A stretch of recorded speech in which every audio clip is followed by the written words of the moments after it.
for a week.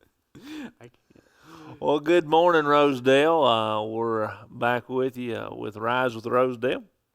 We got Mason Van Dyke here with us this morning. The upgrade. The upgrade. Tom has AWOL'd on us. Apparently, it's better to be moving mulch than That's what he said he had doing to our morning do. show. Yeah, that's what he said he had to do this morning. Yeah. And so he had to be gone this morning. But anyway, we'll take care of it. We are meeting Rosedale again this week, and got some things. Actually, tomorrow morning is going to be a little bit different. If you get up and get on here at 7 o'clock, you ain't going to see us, are you? Nope. Not doing our normal morning show. We're not doing our normal morning show because we're coming to you tomorrow evening. Now, of course, tomorrow evening's Wednesday night Bible study, but we're having our fish fry. Yep. Everybody seems excited. I think we're looking for a big crowd. Oh, yeah. I'd say. I think it's going to be pretty big. And now, y'all got to see Mason on here, was it Friday? Yeah, last Friday. Yeah, Friday morning. And, of course, he is our one of our sound men. And, again, we can't brag on them enough for what they've done and how they've helped in this time. And, Mason, again, we just want to thank you from the bottom of our hearts and with everything in us. But you do more than just that. Yeah. Do a few things. Yeah. What now do you do here at Rosedale? So, other than with all of this, which sound and lighting we do a lot now, a lot more than when we started, but other than that, we Tom and I actually do our Sunday night junior youth, so that's our 6th graders through 8th graders, and then on the first Sunday of every month, we do our challengers group, which is our 6th graders through our 12th graders. That's all boys. All boys. Yep. And then the other ones, the rest of the month is co-ed 6 through 8. Okay. So y'all are doing the junior youth group. Now, let's kind of go back at the beginning of the month. So on the first Sunday night of the month, Right. y'all have the challengers. Tell Yep. us a little bit about the challengers. So our challengers group, this is the first class that Tom and I have ever taught Right. like this. So it was a little bit of a mix-up for us, especially, and I think it's been a mix-up for some of the guys who weren't already in it, Right. because 6th grade through 12th grade's a Big age. yeah, it's a big age Yep. gap, and there's a lot of some lessons don't Right. work as well with the younger ones, or some don't work as well with the older ones. But we were working on before all this stuff Yeah. kind of happened, Right. establishing kind of a servant's mentality, a mission-driven type deal. So it started out with our videos would give us examples of how you could go out into the world and do ministries. Like, a lot of people just think of when you do Helping Hands ministries, like it's like our Go team right now, physical labor, building. But I think our very first one we did was baking cookies and taking them to people's houses. Right. Which, that's a pretty simple one that a lot of people can do. Right. So we started out with that, and then we were trying to set up kind of a schedule type deal with the church and get everything organized to where we could actually go out and do some of these simpler ministries, and maybe even on some of our Go team projects that it's not kind of a one day and done deal. Right. You go back, and there's stuff we can do. If the people want the deck stained, or if they want their porch stained, or maybe some painting or cleaning, there's a lot that we can help with that, and to kind of help them get interconnected with other ministries at the church. Right. So we started out with that, and we've actually been doing a video series right before all this coronavirus stuff started. We were doing a big video series with Andy Griffith. Okay. Yeah. Yeah. Yeah. I remember y'all talking about that. And I didn't realize I would like it as much as I did. I liked Andy Griffith before we did this, but Right. I didn't realize what a moral and biblical application you could pair this with. Yep. So it's And the neat thing about those Andy Griffith series, it's got the Bible study with it and all that. I think like Gilligan's Island and a couple more of those old shows had some of those Bible study groups with it. Yeah. And I was fairly familiar with Andy Griffith, Right. but there were a couple of kids in our class that could like quote episodes. Really? Oh yeah, it amazed me, and it was a couple of our middle schoolers actually. Really? Oh yeah, That watch Andy Griffith? oh yeah, and Well, that kind of surprises yeah. me. So that's like Rick Altizer was helping us a ton once we got into that, Right. and starting with the Andy Griffith because he was more familiar with it than Tom and I were. Right. But he would say like, "Okay, guys, we're gonna watch this episode today," and like two of them would be like, "Oh man, I love that one." Really? And I was like, "I've watched quite a few Andy Griffith episodes, but there's no way I could tell you what episode's called what." Right. No, So- I don't. And I've watched. Back in my day, we watched. Now Tanya hates it. Oh, really? She hates Andy Griffith, Oh man, the show, and I always liked it. no, I like it a lot. Yeah. But I always thought it was kind of it'd give you this moral, Right. just Yeah. here's what a good person would do. Mhm. But it amazed me once you actually like Break it down. Yeah, break it down and pair verses with. A lot of people just look at the ending moral of the story, Yeah. but there's parts in the middle and at the beginning that you can actually pair scripturally to. Really. Yeah, and it was pretty cool. It was really neat. Cool.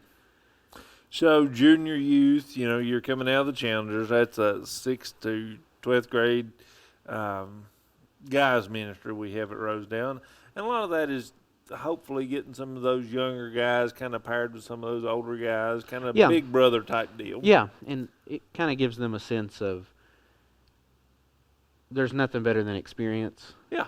And middle school especially, I know middle school and then especially your freshman year in high school, it's a big transition. Right. I mean, you're just that whole time is you don't really know if you're up or down. Yep. So having those, juniors and seniors who are almost out kind of Mhm. going back and sharing stuff is big for those kids. Oh, yeah, it means a lot to them.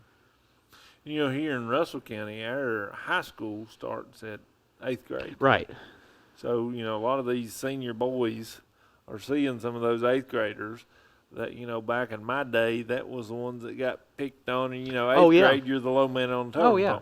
So I think it'd be cool, like, if, our seniors see some of these guys, these 8th graders in the hallway and can say, hey, Oh yeah. and that creates some things in the school. Oh yeah. Even being in Tazewell County, being a 9th grade freshman Mhm. and having a senior come up and just acknowledging you was like, Huge. yeah, it was a big deal. Yeah. Big deal. Yeah, you're now the big man on campus. Yeah. So then we go in, you and Tom do a lot of the junior youth. Yeah. Yep. So tell us a little bit about that. So for me, the junior youth actually started 2 years ago with Bible school. Bible school. I volunteered just to sign up and teach any class, and I got the 3rd through 5th grade class. And I thought that was going to be a rude awakening for me, but it actually turned out I had the best group, not even arguably, in the whole building. Right. They were awesome, and a bunch of them asked if I was going to be teaching their class again, and a lot of them are moving up into 6th grade. Mm-hmm. Most of them that I had in that 3rd through 5th class were 5th graders. Right. So talked it over with Ashley, and everything seemed to work out. And so the next year I taught the 6th through 8th grade class. Mm-hmm. We had a huge group. I think Mhm. one night we had like 16, 17 kids. It was Yeah. awesome. And really enjoyed that. And then we had our fundraiser with the laundry detergent. And man, those guys, they Jumped went on all that. out. Yep. Yeah, they went all out on that. And promised them a reward if their class got the win. They did. Took them to Hunger Mothers, and that was something else I was also super stressed about, taking, almost 20 middle schoolers with, I think there was like 3 of us chaperoning, Mm-hmm. and letting them loose at Hunger Mothers. That was pretty scary for me being in charge of that. But they were just, they made Good it so, group of kids. oh, they made it so easy. They made it Right. to where you could enjoy it. Mm-hmm. Yep. And then I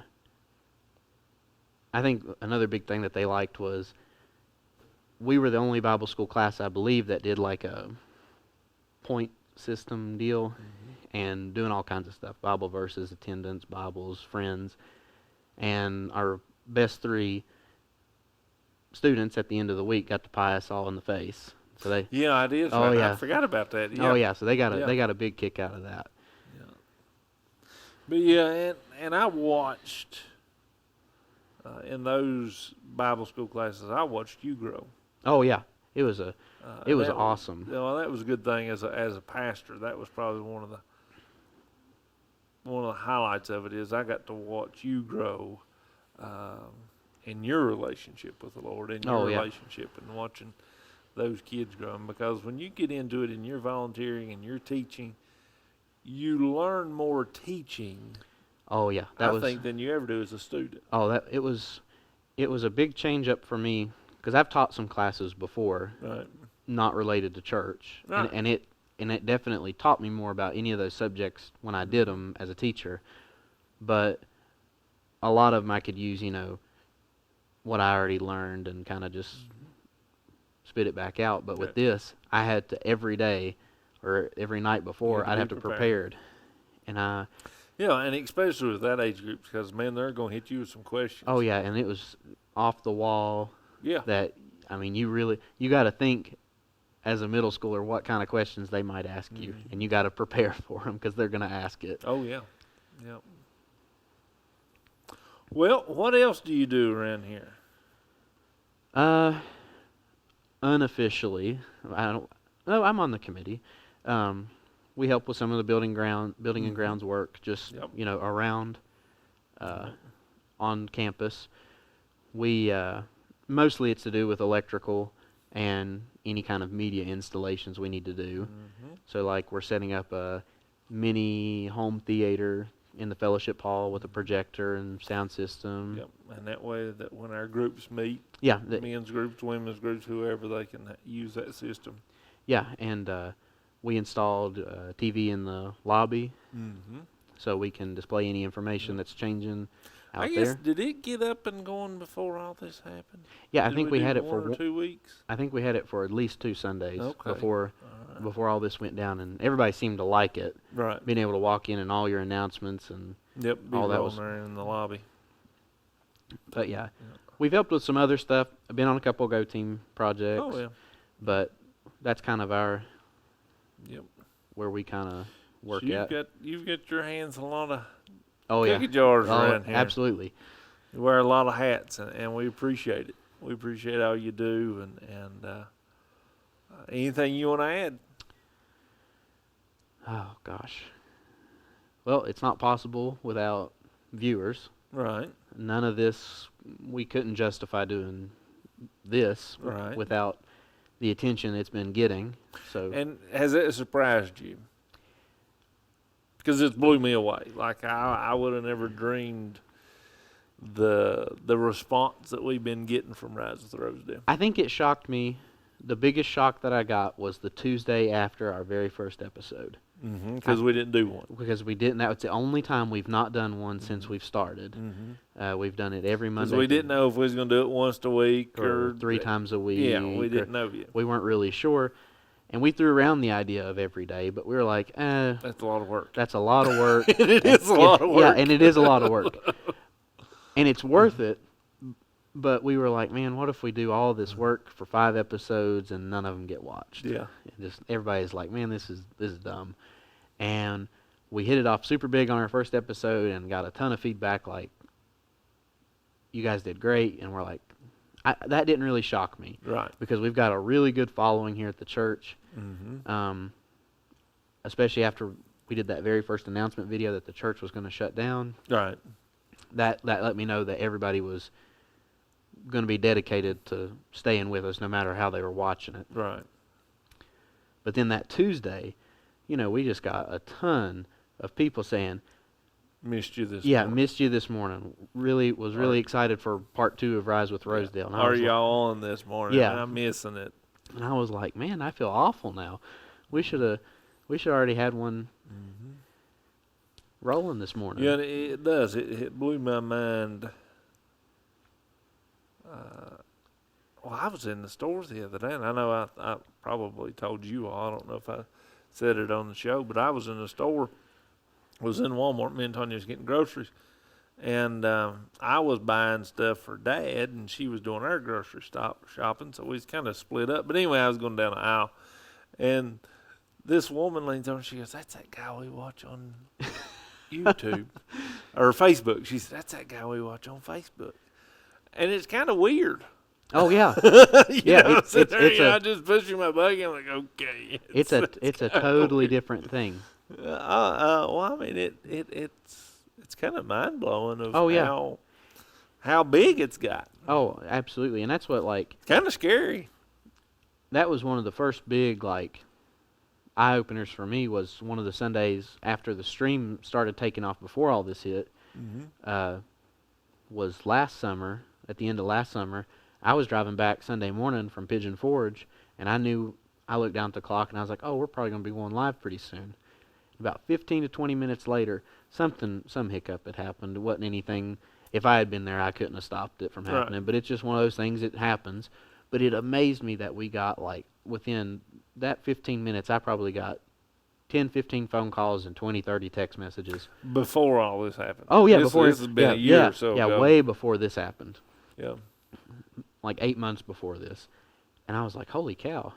Like, obviously, I was frantic trying to get it fixed. Figured out, but the whole time, I was actually so happy that people were actually concerned because they wanted to see it keep going. And that's kind of what's happened with this. Yeah.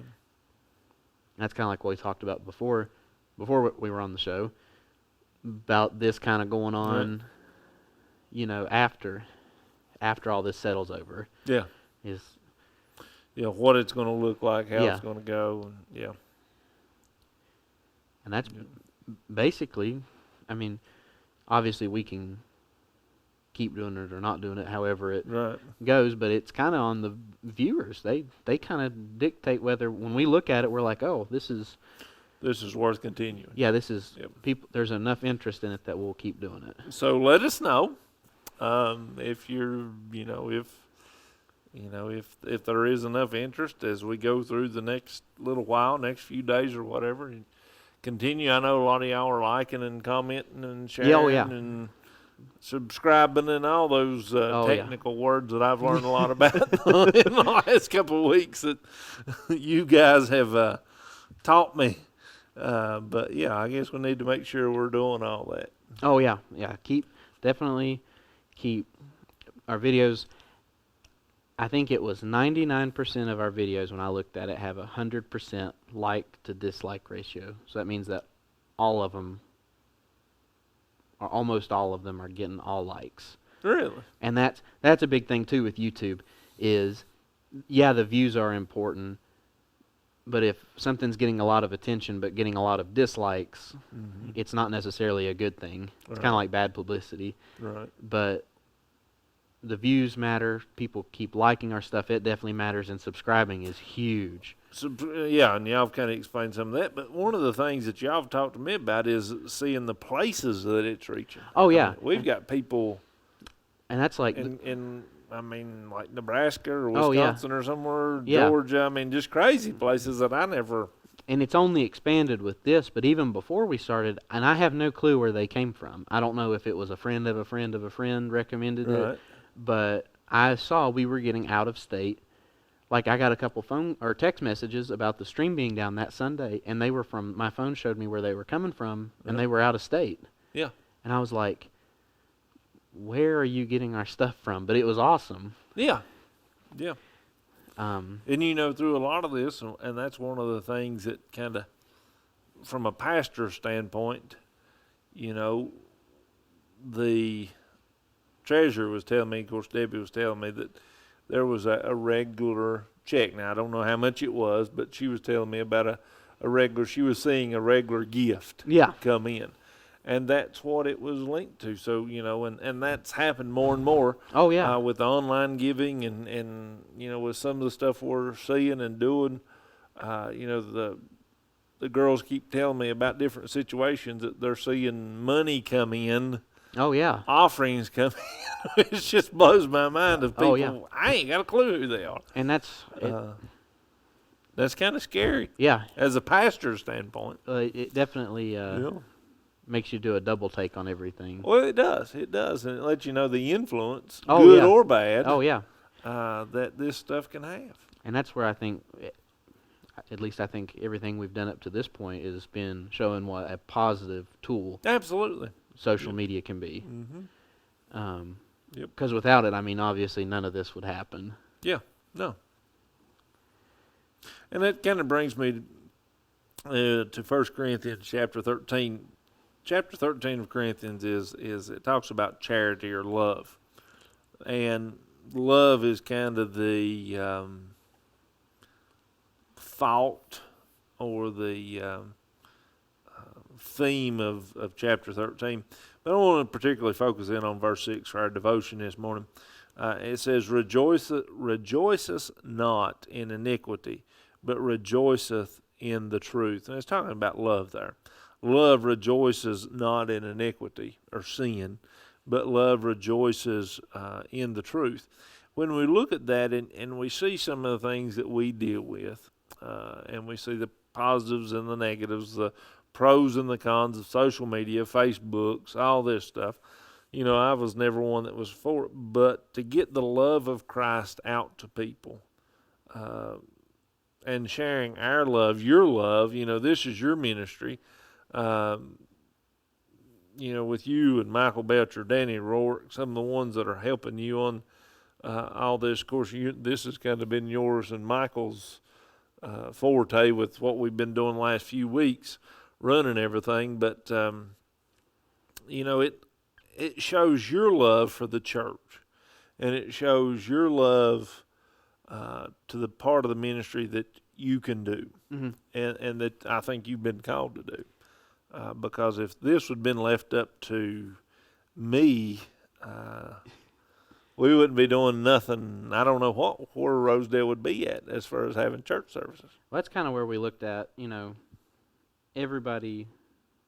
That's why we have the committees. Mm-hmm. It's so that, even in this committee, there's stuff about it. There are aspects that don't really appeal to me. Right. But there's people there that can pick that up. That pick it up, and they do a much better job of it than I could ever do. Mm-hmm. And everybody's kind of got their own little niche for it. Mm-hmm. Well, you do, and I think in every aspect of the church, that's where the love that person has, that affection for the church, that affection for the kingdom. Whether it's, Harless and Mick Breeden, they're usually here 3 or 4 times a week, just doing some cleaning, maybe taking out trash, just doing that type of stuff. Right. Stocking stuff. That's a huge ministry. Oh, yeah. Huge ministry. Yeah. And a lot of people look at that and they say, well, if I was in Harless's shoes, I'd be like, well, I'm just putting some toilet paper and the stalls, during the week or whatever. Well, look what a fiasco we've had with toilet paper. Oh, yeah. So, no, in all seriousness. But before all this happened and the doors were open, if Harless's ministry wasn't done right, it would probably be one of the first ones noticed. Oh, absolutely. In the entire church. Yeah. It'd be they would be more upset over that than they would be, me not getting in the pulpit and preaching. Yeah, I mean, they would definitely notice it first. They would notice it first. But yeah, so everybody plays a part, and that comes with the love of God that is within us. Right. Each of us have a role to play, and love rejoices not in iniquity, doesn't rejoice in sin. Right.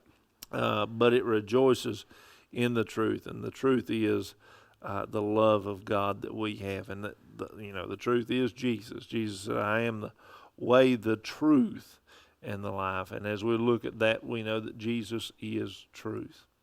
Well, you got anything else? Not right off, I don't think. All right. Well, close us out in prayer, would you? Yeah, I will. And don't forget, ladies and gentlemen, tomorrow we will not be having Rise with Rosedale Wednesday morning. We'll be with you on Wednesday evening. During our fish fry starts at 5. It starts at 5, and that was something I hadn't even asked you before we started. Okay. Are we still doing a regular Sunday night service? We will be Wednesday night service. Yeah. Yeah, we'll be putting that on at 7. Yep. Okay. Yeah, let's continue on with that. And so we'll have our Rise with Rosedale at 5, and then our Wednesday night at 7. Okay. Because it's going to be on there that way. Right. People, yeah. We'll do it earlier tomorrow, but we'll get her done. Okay. All right. Pray us out. All right. Lord, we do thank you for this day, and thank you for another opportunity to spread your word, Lord, through this morning show. And we thank you, Lord, just that you have blessed us and just allowed us to be able to continue our ministries and to just further the work of your kingdom, even throughout all that's going on with this virus. I pray that you'll keep everyone safe, and that you'll remember our prayer requests that we had from this week, and just watch over and protect us, and pray you'll just allow us to keep doing this, Lord. In your name pray. Amen. Amen.